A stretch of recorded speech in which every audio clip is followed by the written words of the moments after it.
Yeah, I doing this segment together. Like, and you've helped me with so many of my other stories. Has that been a release for you, or and realizing that you're not alone? isn't that funny to say you're not alone and then to feel alone on the inside? I think it just goes to show that we all feel like this to a certain extent sometimes. Um, yeah, I really believe in purpose and calling. And I feel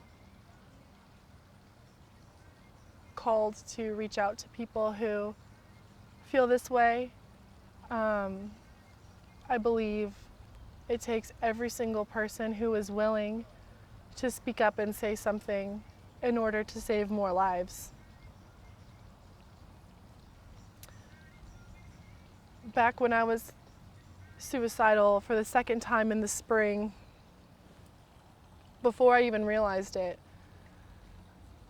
I would come to work and I would cry behind my computer and try to make sure no one knew. There was one day that Greg asked me if I was okay, and I just said my allergies were really bad. But I work with one of my best friends on Sunday, and he just knows me too well and saw me when I wasn't doing okay one day. And I told him, yeah, this has been happening on Sundays for how long? For like 2.5 to 3 months. And he told me, hey, I think what's going on is a lot more than you just feeling sad and tired. I think you're in a depressive swing, and I think you need to call your psychiatrist first thing in the morning. And I did, and that's when my psychiatrist had asked, did you find a therapist like I told you to? And I said no, and he said, okay, well, it's not up to you anymore, it's up to me. And he made an appointment with a therapist at the practice, and I've been talking with him every other week since April. And talking with someone who is a trained and licensed mental health professional has made all the difference. Waking up and listening to worship music first thing in the morning has made all the difference. Um, Practicing gratitude, which is something you taught me every day, makes all the difference. It's the little, it's the little changes that all add up to make big positive changes in life. It can be so hard to see that when you feel like you've sunk in so deep inside your own mind, even when it's very obvious. And because of everyone around me who shined a light on all these little changes and who encouraged me, who answered the phone, who reminded me that my life has worth and value, I feel a responsibility to do the same thing for other people. Oh, I can't imagine the number of people that you will help by seeing this. I know, and I'm just sort of thinking to myself, it's like you and I were both carrying on so wonderfully on Sundays on the outside that we were both basket cases. But it's true. You, the little things that you think don't immediately make you feel different in time, holistically bring you back to who you were meant to be, and that's exactly what's happened. Yeah, I have told people I'm the healthiest I've ever been, and it's not because I got back to who I am, it's because I've evolved into who I'm supposed to be. Right. Yeah. And that's constantly evolving your whole life.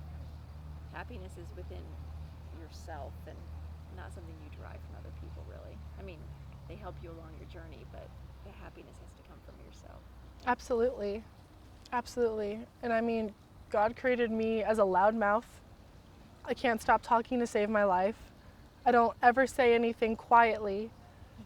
And I feel like deep in my heart and in my soul, that he created me to be loud and talk nonstop about the importance of mental health and living a healthy life, one that doesn't stop at 25 years old.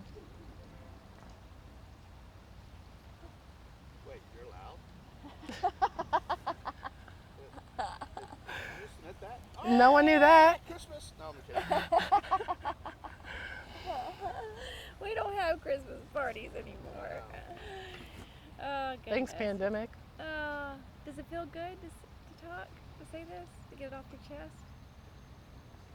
Yeah, I still feel overwhelmed like every time. Tiring. Yeah, I think when you're emotionally exhausted, I definitely also feel physically exhausted from it.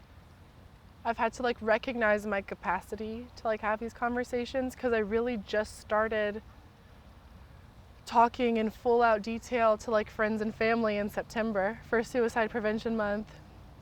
And I was telling my therapist like the first week, oh, it's so great. I talked to 4 people. He's like, you need to pace yourself. And I was like, what do you mean I'm doing great? And then the next week I was like, I just need to watch dumb cat videos on Facebook. I can't do it any more than that. The walk, apparently we were there at the walk because we used it last night in our newscast. Yeah, we sent Malcolm. Oh, I thought you said he couldn't come. He went. He just Couldn't find you. yeah, I think he was just like running around so much.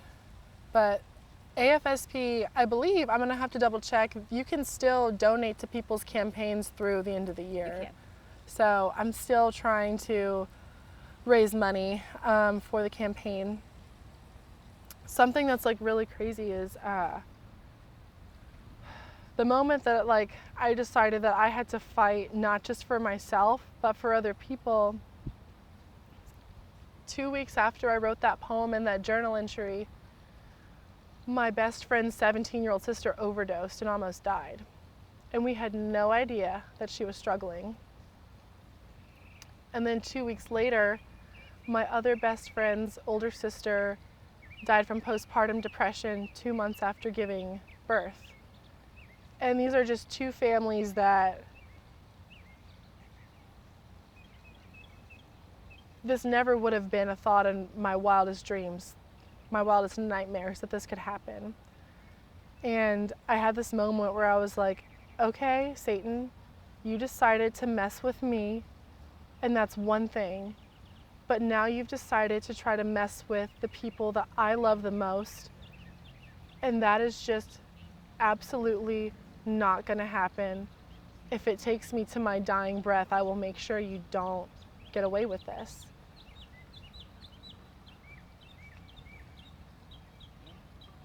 You did.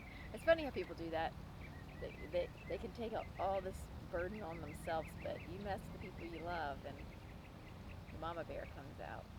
Don't forget I'm 6 feet tall and 185 pounds. Bless you. Do you have any video of you playing volleyball? I can get some. Oh, did they tape the games? No, but I play twice a week, so I play tonight and Oh. Thursday. Oh, cool. Yeah. Yeah. Can you get some? Yeah, I can have people take video of it. Yeah, that'd be awesome. I'm gonna have to watch my cussing. Make sure they shoot it this way. Yes. And stay still, and focus on you a lot. Okay. Yeah, that'd be awesome. Cool. Yeah, you play twice a week. I have a women's team and then my